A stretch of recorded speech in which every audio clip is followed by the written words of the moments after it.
Jonathan. Good evening, everybody. Thank you for taking the time to dial in, go webinar into this session, the infinite game of managing risk. Really exciting presentation, which I'm really looking forward to. And thanks very much to Glenn. I'll say a man who needs no introduction, but I'll give him one anyway. Glenn, I've known for many years. He is an award-winning risk and safety consultant who's worked all over the world, and someone who I have the utmost respect for. Yeah, really looking forward to hearing what Glenn has to share with us this evening. Before I hand over to Glenn, though, a couple of updates from the branch. This is the East Anglia branch's second webinar since relaunching just before the end of the last calendar year. And we also have another 2 sessions in the bag, which will be able to be booked onto soon, if not already. That next one being on the 21st of February, which is a focus on machinery safety, and the 29th of March, which is going to focus on fire risk and a bit of a legislation update for people in that space. Another reminder of across all of iirsm is the closing date for the Risk Excellence Awards is coming up at the 3rd of February. So if you have an opportunity to nominate an individual or a team for one of the range of awards from the Risk Excellence Award categories, then please take the time out. It's a very simple application process. It's free to enter, and our very own Glenn Ridsdale is lucky to be one of the judging panelists again, so all applications will cross over his desk at some point, I'm sure. As I say, that is enough from me. I'll hand over to Glenn, the man who needs no introduction. Thanks again for running through this. I'll hand the floor over to you, Glenn. Brilliant. Thank you very much, Jonathan. And again, thank you to Julie and the rest of the East Anglia branch for facilitating this webinar. I know these things don't happen by themselves, and they do take a lot of effort. So well done for organising it, and thank you very much for the invite and for the kind words as well. And before I forget, good luck to anybody who is entering the awards this year. I wish you all the best, and we'll see what comes out of the categories this year. Looking forward to that. So yeah, my name's Glenn Ridsdale. Very quickly about me, I'm the Managing Director of Gauge Solutions. Gauge Solutions, we operate pretty much all over the world now. We deliver all aspects of risk and performance management, training and consultancy work to an array of clients on a global basis. But again, this isn't really about us or Gauge Solutions. It's about what we're here to do today. If you want further information on what we're about, the details are all there at the end. So the infinite game of managing risk. Well, a couple of things just to sort of give you forewarning about today. Some of the slides, I have made them quite text heavy. That's quite deliberate. I'm not intending to read every word on the slides. I just thought that after the webinar, people might be inclined to want some further information. So I've spoken with Julie and Jonathan, who are obviously facilitating the session today, and they've assured me that these slides will be delivered for those who want them in PDF format. So if you are keen and you want to pursue this concept further, that's going to be available for you to do so. That's the first thing. The second thing, I don't know how many people on the call have English as their first language, but I want to make it quite clear. Nobody is suggesting that managing risk is a game. The infinite game of managing risk is just, it's just, if you like, a catchphrase with regards to some things we're going to be covering. So for those on the call who don't quite grasp what that means, think of it as a mindset. So it's the infinite mindset of managing risk. measuring performance and alternative sort of perspective. So that's a little bit of context to set the scene for the webinar itself. So the session is going to cover predominantly monitoring risk, expectations and guidance, HSE corporate governance. So as much as the webinar will be based on risk, I've done this with a health, safety and environmental bias. But for all that we're talking about HSE, this could well be finance or any other aspect of risk. And it's looking at applying this infinite mindset to that. But that'll become apparent as we go through the webinar. We'll be looking at traditional risk metrics versus some thoughts on thinking differently. And at this point, all I would ask everyone to do is to keep a very open mind with regards to some of the things I'm going to be suggesting. We'll be looking at the concept of Vision Zero and how this, over many, many, many years, has really become a philosophy, an aspiration, sometimes an obsession. But we're going to be looking at a couple of case studies, findings and examples as to whether or not Vision Zero is actually healthy for an organization. So that'll give us the context about today's webinar. Then we'll be actually moving into what the finite and infinite game actually is and covering some of the key concepts. Looking at how do we build an infinite mindset type of a culture within our organizations. Knowing what to measure in the infinite game. And then we'll be finishing today's webinar with hopefully some good takeaway messages for you guys to consider implementation, and then any recommendations for future consideration as well. So that's the basis of what the session will cover. So if we start with, in terms of measurement and what we mean by monitoring, assurance and governance, one of the most appropriate places to start, really, certainly for those in the UK, would be what's the perspective from our regulator. And what they expect is that we're checking that we're managing risks in our organization, and that is a vital concept. It provides you assurance that you are managing health and safety risks and affords opportunities for improvement. An approach to monitor your health and safety performance, it should be similar as to how other aspects are measured within an organization. For example, if you look at a profit and loss account, a business doesn't simply review how much money they spend, monthly, quarterly, yearly. They want to understand where that money is being spent and why. So it's not just looking at what's happened, it's understanding why it's happened. Good quality monitoring will not just depend on identifying problems, but it'll help you understand what caused them and the sort of changes that are needed to address them. But the most important thing from this slide for me that I took away was poor monitoring might tell you that something is wrong, or it isn't useful in helping you understand why or what to do about it. And then underneath there, you can see some basic principles about what good monitoring looks like. Checking your performance against a range of predetermined measures is one of the most frequently used techniques of monitoring, and selecting the right measures to use is the critical step. Again, another important point to emphasize here, and this goes back to the title of the presentation about the infinite mindset. If we use the wrong measures, it can cause a lot of unnecessary and unproductive effort with little benefit to your organization. And this is a sort of a personal experience for me, and I put this on as a reminder that I have personally witnessed HSE managers and directors spending a week, sometimes more, of their time preparing reports for a board meeting that covers HSE or management of risk, and the data gathering exercise is so labor intensive, and really it's adding no value to preventing harm to people and ironically managing risk.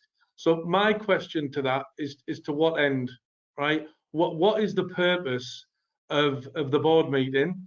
What level of assurance are we trying to give the report? And is it really healthy, someone in the senior position having to spend a week of their time, possibly more, preparing information that really is not conducive to managing risk? But again, I'll elaborate more on that as we go through the session. So I've put this additional slide in for people on the webinar who may come from different sectors. Some guidance on what does good corporate governance look like? Well, the OECD guidance for senior leaders in high hazard industries. This is a great document for corporate governance for those who work in process safety. So this is a document that really elaborates on, what sort of things should the board, should senior managers be looking for anybody who works in the process safety sector. And if I've done this right, hopefully when I've designed this presentation, when you click on these pictures, it should take you as hyperlinks to the actual documents themselves. And there's the G20 OECD Principles of Corporate Governance, some really good information in that as well. It surprises me how many people, probably, there might be a few on the call today, who aren't aware of this research report 506 that was produced by the Health and Safety Executive, who have defined best practice in corporate governance and occupational health and safety.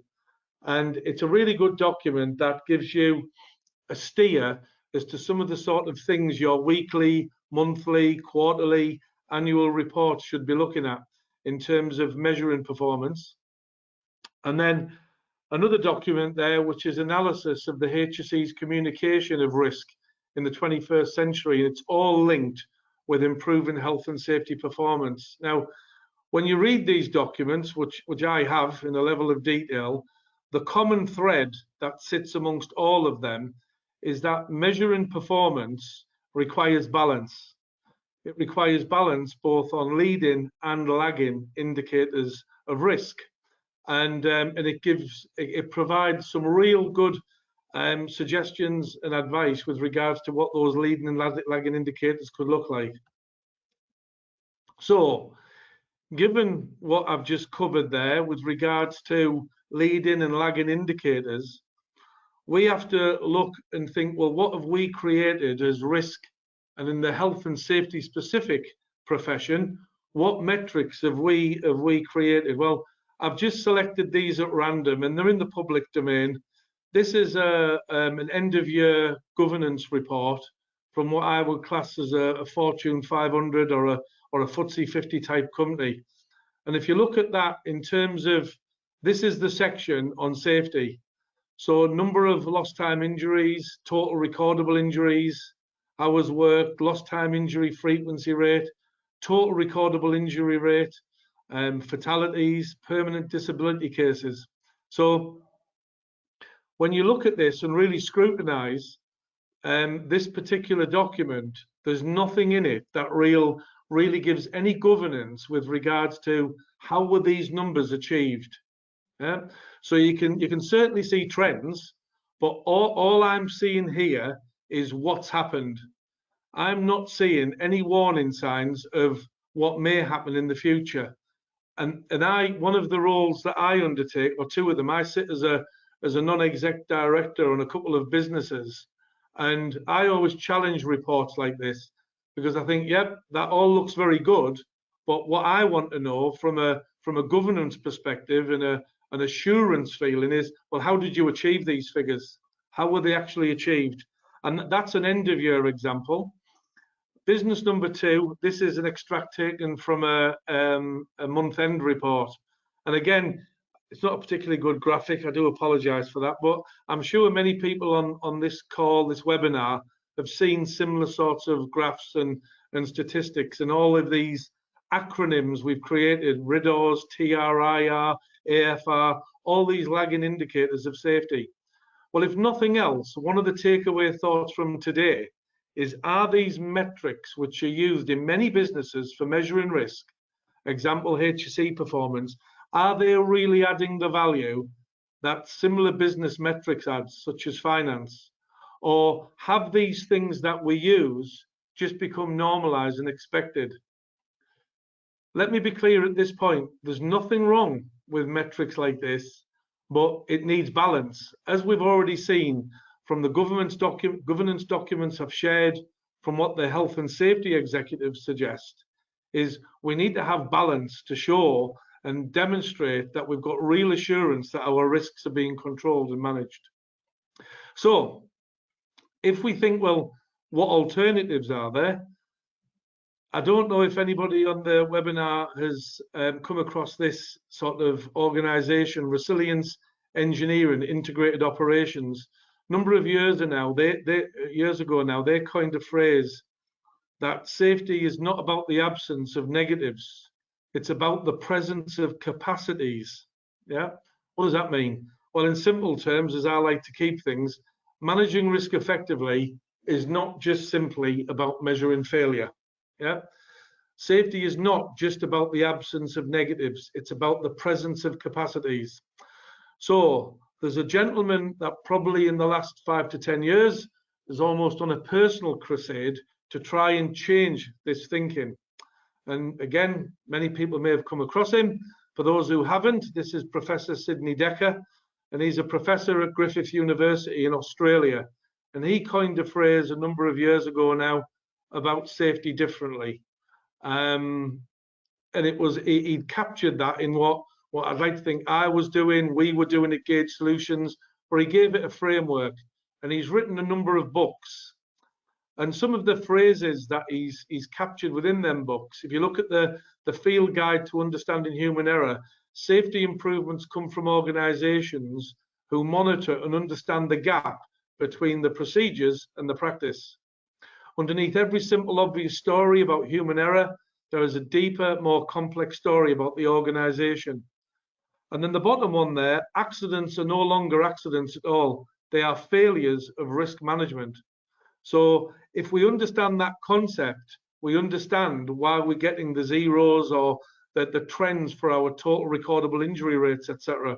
So it's not just about measuring failure. Safety is about what things we do well and things that go well, and we need to capture that. So if we take that into a context then and look at a lot of organizations who have this concept, this target zero, and let me be clear from my own personal point of view here, there is nothing wrong whatsoever with an aspiration of zero injuries. It's healthy, and anything else other than that some would argue would be it's immoral. Yeah. But when that healthy concern becomes an obsession, then that can cause problems. And in order to put a methodology together and to put a process in place, it's good to have some answers to some research. Well, again, you're more than welcome to look at this after the webinar. This is a piece of research that was done in terms of arguing against the health of having a vision zero as a statement. And some of the things that were said within the document was that despite the vision zero's moral appeal and expansion throughout the world, it's being criticized on many different grounds. Based on the findings, researchers provided arguments against vision zero, which can be identified into 3 major categories. There's a moral argument, arguments concerning the goal-setting nature of vision zero, often reinforced by reward and recognition, and arguments aimed at the practical implementation of the goals. And the research report, which again is very easy to find, and it should be on the link if you click on this after the webinar, but some of the findings are listed here on this graphic. You'll see some hopefully flashing green ticks next to some of the very pertinent reasons as to why vision zero isn't particularly healthy. Again, I'm not going to read all of these. You'll see the fourth one down, it's slightly more bolded in the bigger font, that accident statistics do not provide a reliable picture of the safety level within your organization. The critics are right that the monthly, yearly statistics on deaths and injuries do not inform us of the full picture. And again, you're more than welcome to look at this in further detail after today. This is just a signposting document, if you like, to give you some ideas and thoughts. So a measure and performance linked with mission zero or vision zero. If you look at and again, all of these slides are referenced, it's quite subtle. You'll see them in the bottom right-hand corner. This one's in the center there at the bottom. Zero harm. If it's set as a goal, it's an avoidance goal. It's a goal where you're trying to avoid something rather than achieve something. Employees know that the goal's success by the absence of something rather than the presence of something. Avoidance goals are not only positive, but they're not inspirational. Avoidance goals tend to be punitive in nature. Often there's some kind of a punishment or negative reinforcement at the end of it. Performance goals are much more positive and successful. In the framework of understanding motivation and learning, leaders should be talking much more in cultural discourse about keeping people safe. And again, it's something I often see within the safety or risk community, that, you know, it's this 45 years of creation of all these negative indicators. You know, this research suggests that, you know, why does the safety community think that avoidance goals are inspirational? In safety work based on Vision Zero, the degree of safety is measured and evaluated in terms of the number of fatalities and serious injuries that occur. And there's been a number of authors that have criticised this. So again, at your own leisure, you can see this for yourself with regard to the unhealthy links that some businesses have with Vision Zero. And none more so does this slide sort of really represent that. So I'm sure there's a number of people on the webinar today who will have heard about this a number of years ago now, the BP Transocean Deepwater Horizon oil platform, which exploded in the Gulf of Mexico. Now, you could argue, was that incident a lack of leadership, or was it a lack of governance and looking at the right things? I'm sure many of you will have heard or read that literally a number of hours before that disaster, the Vice President of Drilling Operations, Patrick O'Brien, was presenting an award for a number of years without a lost time incident. The real problem was that Deepwater Horizon, the disaster itself, was years in the making. BP and Transocean at that time had created a culture that had normalized behaviors and decision making.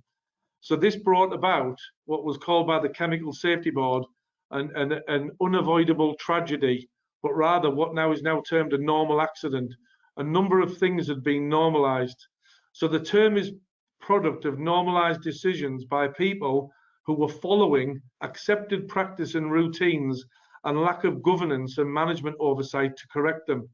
And it was only after the explosion that it became apparent there were a number of things that were wrong, but certainly weren't being measured and reinforced. So in short, they were measuring the wrong things and were satisfied that the absence of incidents and accidents, that in itself was enough to satisfy them that risk was being well managed. So in terms of today's webinar, what we're trying to say is they were playing an infinite game with a finite mindset. Yeah. So they were playing, they had an infinite mindset as opposed to a finite mindset, or other way around, beg your pardon. So what does that mean? Well, that's the background. That's the background. That's the history. We've talked a little bit about governance. We've talked so far about balance. We've talked about leading and lagging indicators. We've shown that nobody, including the regulator, thinks that good governance is just a report that shows a whole load of negatives. How many accidents, how many incidents? We've looked at where, you know, the Vision Zero target can be criticised and can be, some feel, unhealthy based on the research. And when you look at Vision Zero moving from a target, a vision, an aspiration to an obsession, and then management or leaders within business get rewarded for measuring the wrong thing and achieving the wrong thing, that can become quite dangerous. As I've just shown there, I tried to show with Deepwater Horizon. So, brings us to the finite and infinite game. When I was studying my research in my MBA about managing businesses and operating a business, I came across these two gentlemen. The one on the left-hand side is Professor James Cass, who in the late 80s wrote a book and coined a phrase, the finite and infinite game.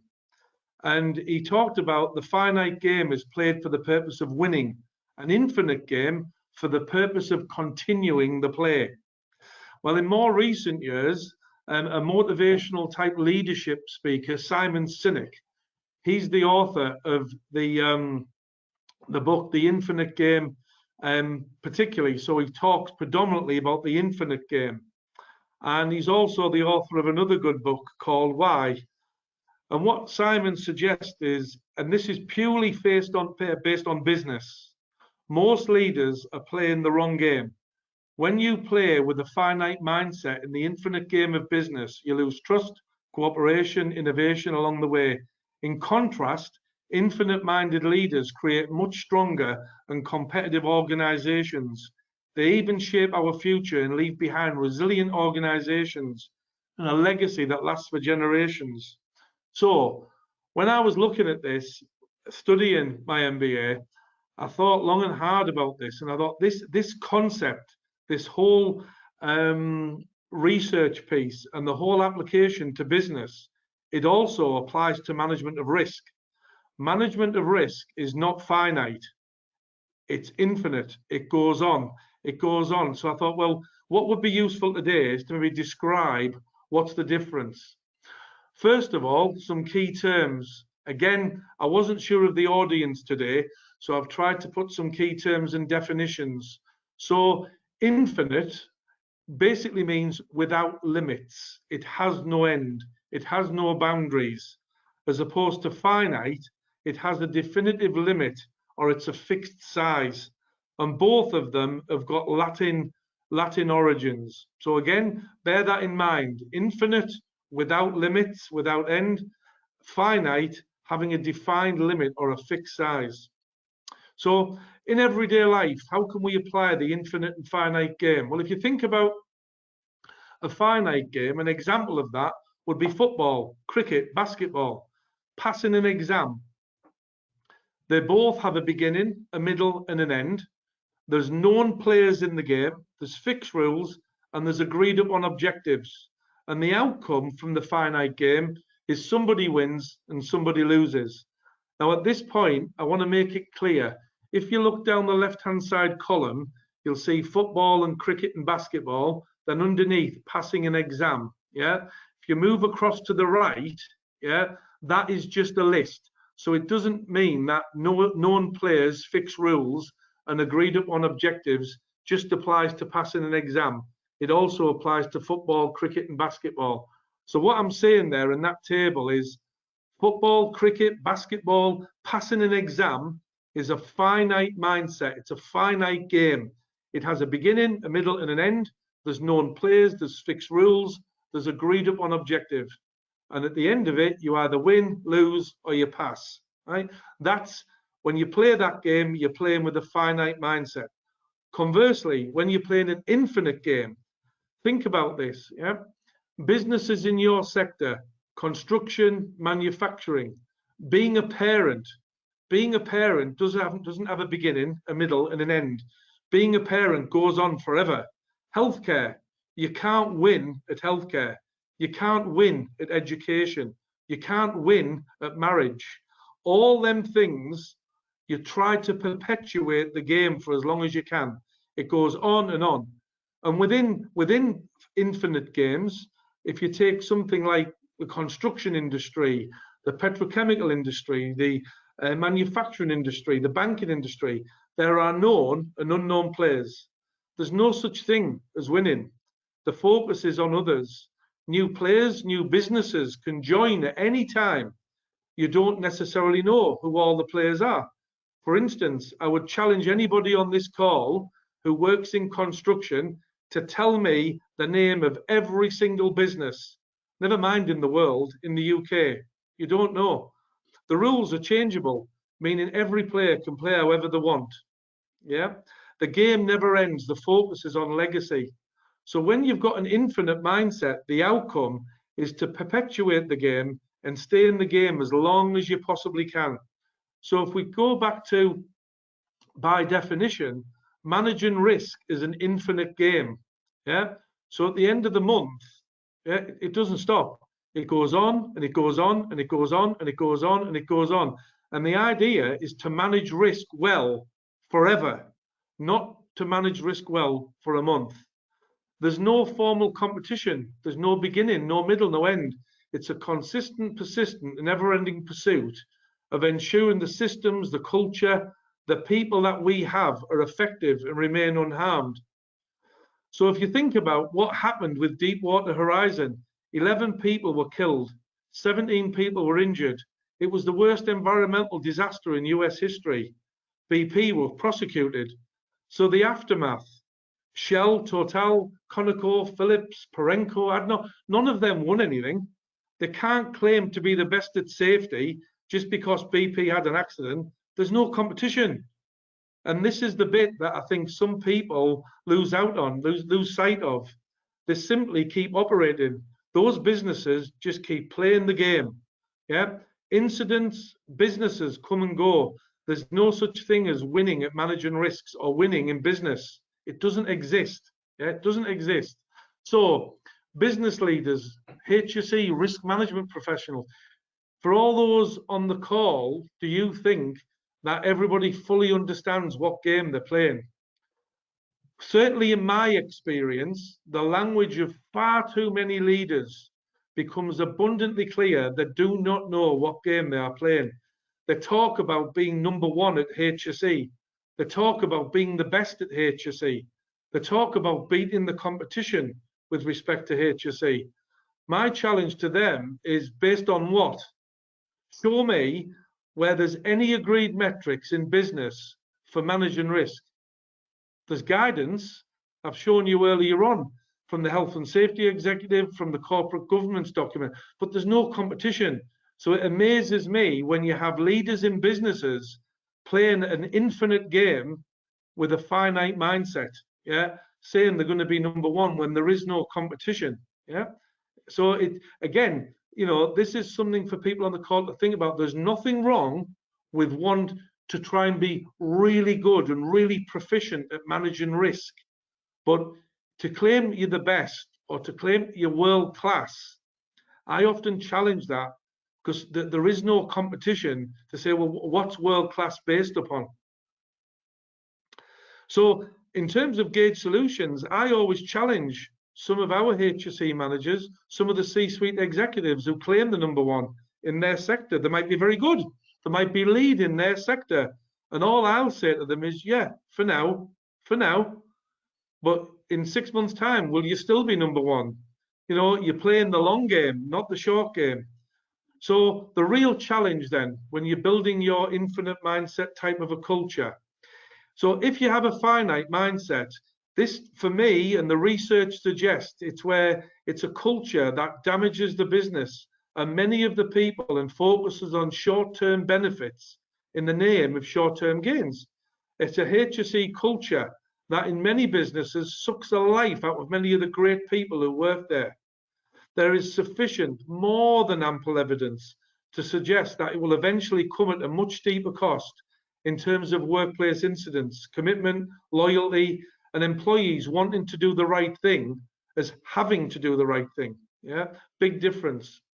But an infinite mindset, it's this concept of building a company, HSE culture that can survive every single person on this webinar today after we've all long gone, and that remains true to its purpose. That's a very powerful thing.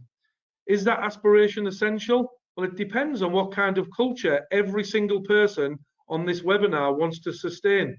If you want a company that can continue to innovate and set the course for what risk management should look like and define, more importantly, what innovation looks like in your sector long after we're all gone, then I would say build that culture. Build a culture with an infinite mindset, not a finite mindset. So building that culture then. When we play with a finite mindset in an infinite game and we play to win in a game that has no finish line, then there are some really consistent and predictable outcomes.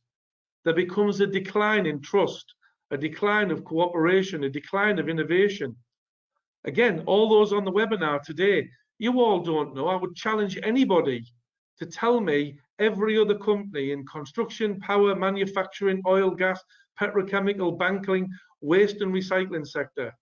Yeah, there's small ones, there's large ones. You don't know them all. And many HSE risk professionals in any of these sectors can join at any time. They can run their department procedures however they want.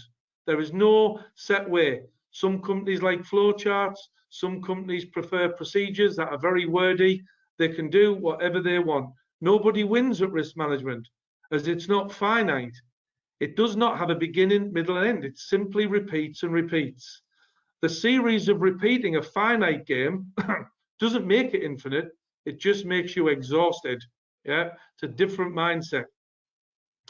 This is a problem because when we play with this finite mindset in an infinite game, it can damage culture. So when we bring this all together, then what should we be measuring? What sort of things for an infinite game? Well, we often see what happens in governance. Businesses, as I've already tried to explain, they play to win when they should be governing, because when you play to win, it can hurt the whole system. Businesses often overuse sports analogies in business. I hear this very regularly. The problem is that sport, excuse me one second, sport is always a finite game. Example, running to win a marathon. You've got mile markers to know how far, how fast you've gone. And that's the same as monthly safety statistics, but they don't constitute the end of the game. They are just markers. Markers, that's all they are. A better analogy to use when thinking of risk management is, example, I want to be a better person who lives a healthy lifestyle. So, okay, what are all the things I need to do and measure myself against consistently? Well, I need to eat well, I need to exercise well, I need to manage my personal relationships. And then once I've mastered the art of that, I need to perpetuate it over and over again. And it's a real challenge to do all of these things all the time. It's a pursuit and an aspiration. So applying that concept then to risk management, what do we need in place in order to manage risk well? Well, for a start, we need great inspirational leadership. And I've got a quote here from the US Marine Academy, which I personally think it's superb, because I've seen this in my 30-year career. Good leaders sometimes suffer mission failure. Bad leaders sometimes enjoy mission success. What they're looking for in the US Marine Corps is they're looking for the qualities that make someone a good leader. And if they select the people that exhibit those qualities of good leadership, they know that over the course of time, those people will enjoy more success than not. And that's where it starts in any organization. Then you need great people with high levels of commitment. You need great systems of work. You need great corporate oversight. You need great communications. You need great support functions, HSE, HR, training, and the list goes on. The challenge is, how do you measure all of that to see how effective it is? So when you look at measuring, we all measure goals, we set goals, and often goals that are set are quite arbitrary. And again, this is often used when businesses set HSE performance and get it wrong. I've found that so many businesses are good at measuring the wrong things, and then they reward people for them. So, I've heard, we want to hit this number on this date.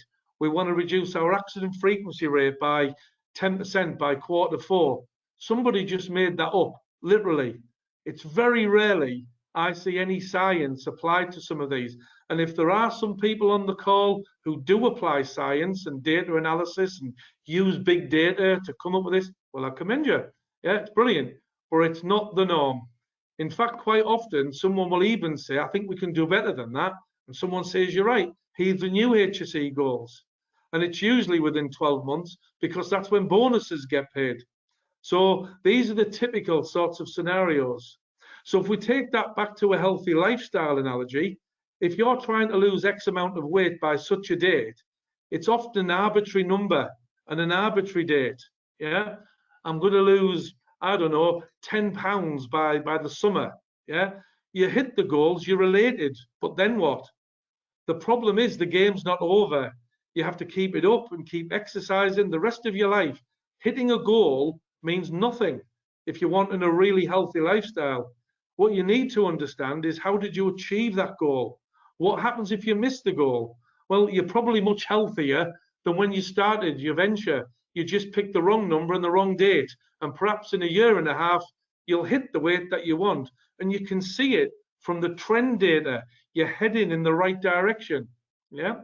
So how did you achieve your goal is much more important when you're playing the infinite game.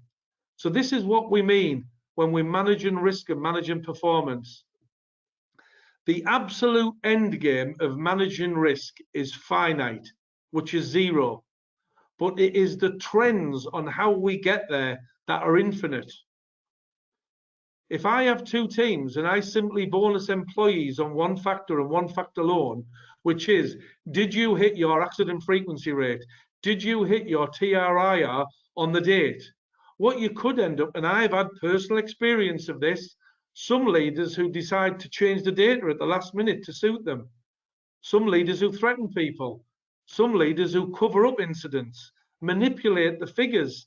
I see so many businesses spending so much time on deciding, is this a RIDDOR?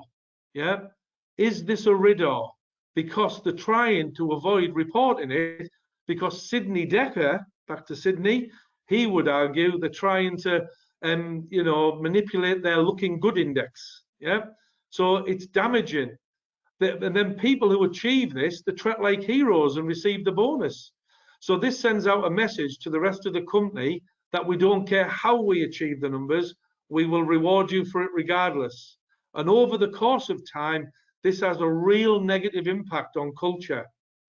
Alternatively, measuring performance, what about having a team that has an amazing culture? Nobody quits, nobody lies. It's fair and just, a just and fair culture. The morale is high. You see trend data that show improvements, steady improvements, not roller coasters where we're having an initiative on near miss reporting and suddenly it goes up, then it goes down again, and a roller coaster kind of a graph. What if that team miss their numbers? If they don't hit the target, quite often they don't get any bonus. They're given nothing, not even praise, sometimes even chastised over it. Wouldn't it be great if we could have loads of positive reinforcement to that team, suggesting that, it's great, you're going to hit your goals eventually, you're getting there, there's clear improvement. Apologies for the typo there. Doing this, businesses will recognize the importance of trend data and understand how they achieve their metrics, not just the fact that they supposedly met them. Wouldn't that be a great culture? This is an infinite mindset. Yeah, this is what I'm talking about. The infinite mindset, about how it's perpetuated. So just to finish up with then, I've given you the sort of background. I hope that's helped. We've talked about governance. We've talked about expectations. We've talked about what's been created over the years and how research suggests that could be argued is unhealthy. To have the zero concept, to have that finite mindset, a balance, leading and lagging indicators, and having that mindset of improvement rather than obsession with perfection. Well, I'll take you back to the research report 506 and some of the key points that have come out for that. And as I go through some of these, perhaps have a think about whether your organization is doing this or not. So the board should set out the key objectives and targets on OHS balancing leading and lagging indicators and capturing the tangible and intangible factors. Yeah, no single measure provides an overriding indication of success or failure. It's the board's responsibility to establish the performance framework with which the business operates. This framework should include setting objectives and targets to meet the overall vision of what the company is trying to achieve. What is deemed appropriate will vary with the type and culture of the organization and should always be evaluated on a case-by-case basis. Undesirable and potentially conflictive incentives should be avoided within any remuneration and performance management system. Yeah, that might be giving some people food for thought. Targeting and incentivizing on numbers of accidents and incidents may lead to a culture of hiding incidents and failing to report them, rather than reducing actual numbers of incidents. Reliance on data alone, for example, of the ones I've said there, has the following drawbacks. It's beset with problems of underreporting. It does not measure non-injury health and safety failures. It's beset with problems of statistical significance, such as small numbers. There is no automatic link, between lost time accident performance and major hazard safety. Similarly, there's no link between lost time accident performance and levels of psychological safety and mental health and well-being, which is a whole new concept and construct that's sort of manifested in the last few years. So Rosper has argued that a more holistic approach to performance assessment is required, based on an assembly of portfolio of leading indicators, such as measures of your culture, measures of the integrity and performance management systems, and lagging indicators. Yeah, so all of that, which I've taken the main points from, are all embedded within that document, and it's the research done by the Health and Safety Executive. So a practical thing for you to think about, and this is something we encourage with a lot of our clients when we engage with cultural change, organizational behavior, behavioral-based safety programs. We talk about something that I'd like you all to consider on the webinar today, and that is something called a combined performance matrix or a balanced scorecard. And I've tried to put a very brief example on here. So all it kind of shows is that if you've got a topic, we've got leading and lagging indicators, and this could be a balanced scorecard of about 10 or 20 things. I'm just using 2 leading and 2 lagging indicators here. And what I've tried to demonstrate is, so if we take risk assessment reviews and we're saying 100% of our risk assessments should be reviewed this month, close out of corrective actions by their closeout date, the target is 100%. RIDORs, the target is 0, first aid is 0. Then if you look at the lagging indicators, if you actually achieve your 0, yeah, well, if this balanced scorecard adds up to 100%, each one of those 4 areas is worth 25%. So for the bottom part of the scorecard, you've scored 50% because you achieved your objective. But in this particular example, if only 25% of the risk assessments were reviewed, well, for 25% on that particular construct or objective, you'd only score 6.5%. And if you've only closed out 75% of your corrective actions, that'll give 18.75%. So when you add it all up, as that example, as small as it is, that would say that that site, that business, was 75% safe in terms of measuring performance this month. And the way you would use this scorecard is, rather than having a target, going back to saying, do you think you could achieve 76% next month, then 78, then 79, then 80, then 85? And over the months and over a 6-month period, you'll see, hopefully, a steady increase in how you are managing those leaders' indicators of safety. And when you get to a point where every month it's 100%, you can take out them proactive indicators, put 5, 6, 10, 20 new ones in, whatever you want, and challenge yourself again, knowing the scorecard's going to drop, and then you try again to improve.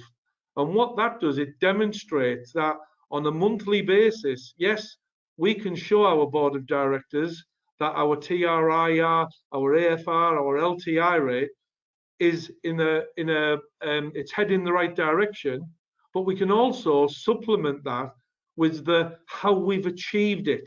And quite often that is what's missing from reports, because people are often using finite thinking in an infinite game of risk management. So again, just to finish, the bottom part there is traditional metrics, easy to measure, lagging indicators. And then the top bit is new metrics that sit alongside traditional metrics that offer a balance and provide the overall how. So on that, I think I'm about on time. I've tried to allow a few minutes if there are any questions. thank you very much for listening. I hope it's made some sort of sense, and you've now got a better sort of view or opinion on what infinite thinking is as opposed to finite thinking, and understanding that risk management is most definitely not a finite game. It doesn't end. It goes on, and we try to perpetuate the things that we do well and constantly evolve in the infinite game of risk management. Thank you all very much. Over to you, Jonathan, Julie. Great, thank you for a fantastic put my teeth in presentation, Glenn. And we do have a question. It's quite a long one, so I'll try and do my best to read it properly. Where Okay. Sydney Decker suggests all accidents are a failure in systems, do you think this implies that all systems are predicated on a target zero mindset? Or do you think that resilience and capacity to manage unintended outcomes should be factored into systems to accept that accidents will occur, and so measures need to be in place to mitigate the severity of an adverse outcome? That's from Mike. Right. I think the simple answer is yes.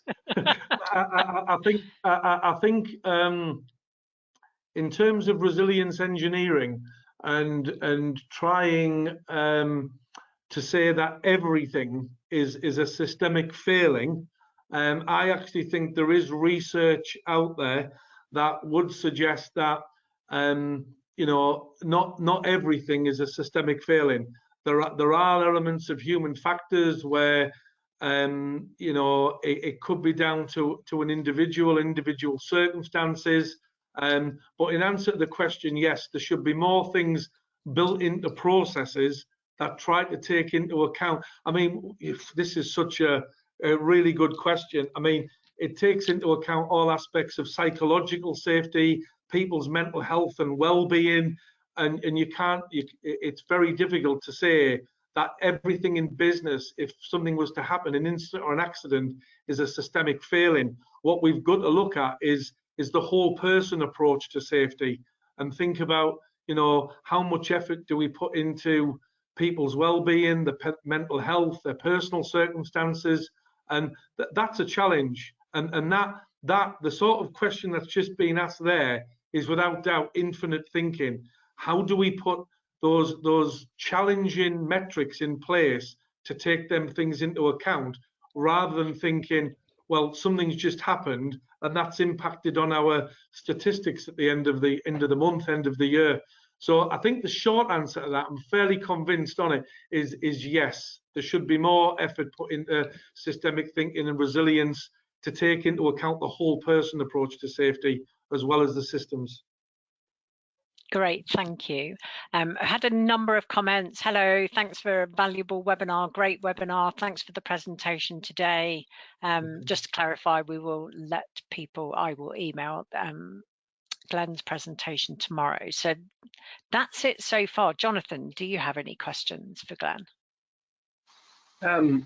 Yeah, there was a couple of things actually which I was going to mention. Some comments and some questions, to be honest. I think right at the very beginning, when you talk about the wrong measures and the questions that you asked to kind of boards in some of the non-exec positions that you go, is that I do something similar, but almost kind of saying, so what? So you've got all these measures that you take to the board and you talk about and you discuss, and I use the simple, so what, right?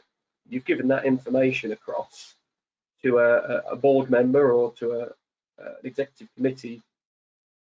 What are they supposed to feel when they sit there getting that information and that data? Does that give them a warm, fuzzy feeling, or does it give them that chronic unease type, right, what do we want them to do with that information which we've just passed across and conveyed? And I think that's as we get to the conclusions to the session, what I took away as some of the, hopefully, some of the answers that delegates can take away for themselves to factor into their indicators is what is the receiver of that information going to take away from it. I found that quite interesting. More of a confirmation for people who are attending the webinar that when we or when you talked about process safety, that, you know, do you believe process safety principles can be applied to non-process driven operations? Yeah, I mean, I think absolutely they can. I think some of the principles can. I mean, obviously being an engineer, an aircraft engineer with my own background, specialising in human factors, the two in aircraft engineering, process safety and occupational safety, are indelibly linked with one another in terms of there's a lot of in terms of process safety, risk normalization. You can link that very nicely with situational awareness. So if you have a pipe that's got a valve that's passing steam, in the process safety sector, people get very worried about people walking past that and not reporting it, and because suddenly things become normalized. And normalized behavior is very different, because if everybody thinks somebody else has reported that steam leak, then suddenly you could end up with a situation whereby everyone thinks it's going to be repaired and it isn't. So that there's an element of that around situational awareness and being aware of your surroundings, and not just looking but seeing. And to me, that's no different to when somebody is starting to work on erecting a scaffold, or the parking up a vehicle.